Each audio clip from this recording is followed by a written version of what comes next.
অত্যন্ত দুঃখের বিষয়। তারা কি করে এই বিলের মধ্যে পৌরসভা করলো?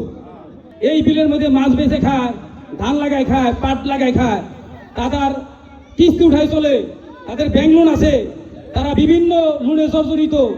আজকে তাদের লোনই দিতে পারতেছে না, কিস্তি দিতে পারতেছে না, তাদের সংসার চালাইতে হিমশিম খাইতেছে। আজকে সেই বিলের মধ্যে যেখানে নাও চলে, আপনি যাই দেখেন নাও চলে, জাল্লাই জাল পাতে, ধান পাট, কৃষক পাট কাটে, পাট চাক দেয়, সেই জায়গায় আপনারা পৌরসভা বানাই দিয়েছেন। অথচ বাংলাদেশের মধ্যে কত ইস্টাবলিশ জায়গা আছে, সেগুলি আপনাদের শিক্ষিত, সেগুলি আমাদের চোখে পড়ে না। অত্যন্ত দুঃখের বিষয় এবং পরিতাপের বিষয়, যাতে আমাদের সাধারণ জনগণ নির্যাতিত নিষ্পিত জনগণ আমাদের শিক্ষিত লোকদেরকে আমাদের সেই পথ দেখানোর জন্য আমাদের আন্দোলন করতে হয়। জানি না তাদেরকে সুবুদ্ধি এবং তাদের শিক্ষা ব্যবস্থা সকলের আলোকিত হোক।